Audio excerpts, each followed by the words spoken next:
Keloid.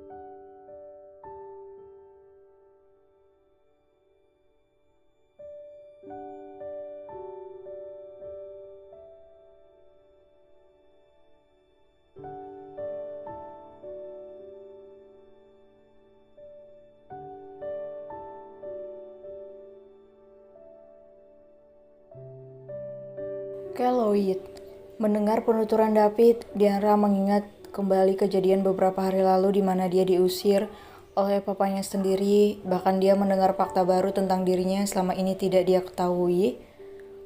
Apa kau tidak mengenaliku? Atau seperti pernah bertemu denganku di masa lalu?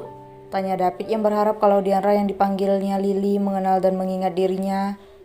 Pasco paham dengan perasaan David, dia menepuk bahu pria itu, sebab mereka sudah tahu kalau Diandra mengalami lupa ingatan dan tahu bagaimana perlakuan ibu tiri wanita itu pada dirinya selama ini. Maksudmu, apa kau mengenalku jauh sebelum ini? Maaf, tapi aku mengalami amnesia saat berumur 14 tahun karena sebuah kecelakaan.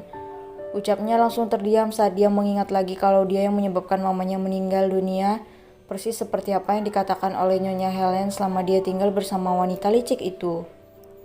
Mereka menatap Diandra terkejut sebab mereka mendapatkan informasi baru tentang wanita itu. Sepertinya ada yang aneh, batin David. Sudahlah, jangan ingat itu lagi, ucap David. Tapi kenapa kamu menyelamatkanku?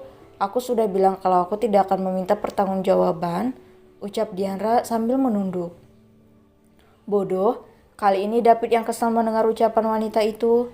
Kau itu korban, dasar perempuan aneh. Kau seharusnya meminta pertanggungjawaban, bukannya sok jagoan melarikan diri, ucap David dengan wajah kesal bukan main. Aku benar-benar tidak ingin membuatmu kesulitan, ucap Diandra jujur. Kalau kau hamil karena kejadian malam itu bagaimana? Ucap David dengan wajah benar-benar kesal. Tak mungkin aku langsung hamil. Lagi pula kita lakukan cuma sekali, ucap Diandra. Kau bodoh sekali, kalaupun tidak hamil apa sesuatu yang telah direnggut itu tidak berharga untukmu, ucap David dengan nada marah sekaligus kesal. Itu, gumam Diandra. Hei Nona, bersyukurlah karena masih ada pria baik yang mau bertanggung jawab setelah tidur dengan papan kayu rata seperti dirimu, ejek Othniel yang kembali memancing perkelahian. Diandra menatap kesal ke arah Othniel. Diam kau, dasar dokter gadungan. Aku tidak meminta pendapatmu, ketus Diandra dengan wajah kesal. Cih, coba bayangkan kalau kau dibiarkan di luar di kuburan waktu itu. Kurasa kau akan segera bergabung dengan orang yang ada di dalam kuburan itu, ucap Othniel dengan nada ketus. Harusnya kau senang pria itu mau menyelamatkan dan malah mencarimu. Asal kau tahu, jika melakukan hubungan intim laki-laki tak akan berbekas, tetapi perempuan berbekas sampai seumur hidup, ucap Othniel dengan tegas. Kalau itu aku tahu pasti, dasar dokter gadungan, ketus Diandra. Nah, kau tahu pasti, tapi kenapa kau melarikan diri waktu itu? Atau apa karena wajahnya seperti itu sampai kau jijik dengan temanku, ha? Ucap Othniel. David dan Pasco masih asik mendengar perdebatan kedua anak manusia itu, sekaligus menantikan reaksi Diandra soal wajah buruk rupa milik David. Cuy, memang dasar perempuan itu sama sajanya memandang fisik dan wajah. Ketika ada cacat sedikit saja, kalian langsung menghina dan menghindar dari orang itu. Padahal belum tentu para wanita itu adalah wanita yang benar-benar sempurna secara fisik. Munafik, umpat Othniel dengan wajah kesal sambil menatap Diandra. Mendengar ucapan Othniel membuat Diandra mengepalkan kedua tangannya sambil menggertakkan giginya karena dia merasa direndahkan sebagai seorang wanita. Benarkan apa yang kukatakan? Ejek Othniel sambil mendekatkan wajahnya ke hadapan Diandra. Diandra mendengus kesal, dia menatap tajam ke arah Othniel hingga plak, peletak, buk, buk, buk. Diandra memukul kening Othniel dengan sangat keras dan mengambil kesempatan untuk memukul dada pria itu hingga membuat Othniel terpental ke lantai yang dingin karena kehilangan keseimbangan akibat serangan dari Diandra. Cih, haha, dasar dokter gadungan, teriak Diandra kesal bukan main.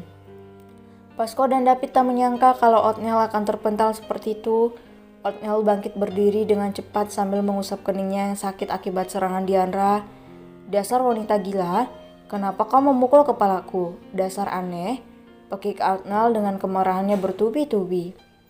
Kau yang gila, dasar dokter gadungan, balas Diandra dengan napas naik turun pertanda dia sedang sangat marah saat ini. Ingin aku menghajarmu dasar perempuan bodoh, geram Oatmeal sambil mengepalkan kedua tangannya dan menggertakkan giginya. Hei, mau pukul ya? Nih, ucap Diandra sambil menunjuk pipinya. Plak, plak, pukul nih, kenapa nggak dipukul ha? Dasar dokter gadungan. Kesal Diandra. Diandra, geram Oatmeal dengan wajah memerah menahan amarah.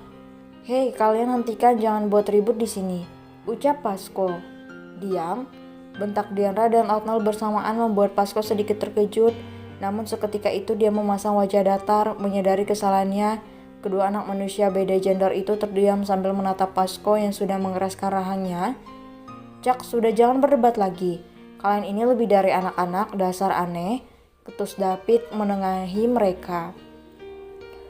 Diam, aku akan bertanggung jawab, aku bukan pria bajingan yang meninggalkan seorang wanita yang sudah kutiduri sendirian, kita akan menikah, ucap David. Tapi itu semua tergantung keputusanmu, kalau kau mau menikahi pria buruk rupa yang tidak punya apa-apa ini atau tidak, pilihan itu ada di tanganmu.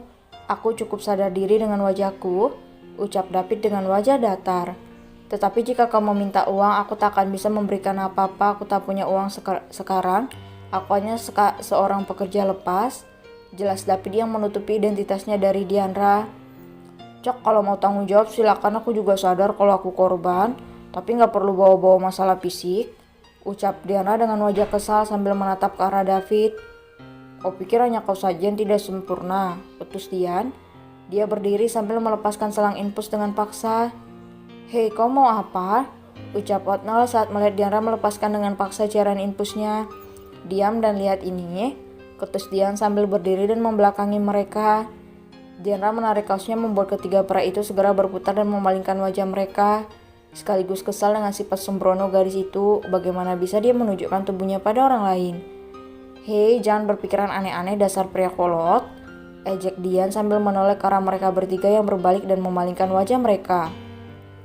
Lihat ini dan kau Pak Dokter, aku butuh bantuanmu, ini selalu terasa sakit, ucap Dian dengan nada yang lebih lembut. Dian menarik kaosnya ke atas dan menunjukkan bekas luka bakar yang cukup lebar di bagian punggung, bawahnya yang telah berubah menjadi keloid dan terkadang terasa nyeri jika disentuh atau tertekan sesuatu.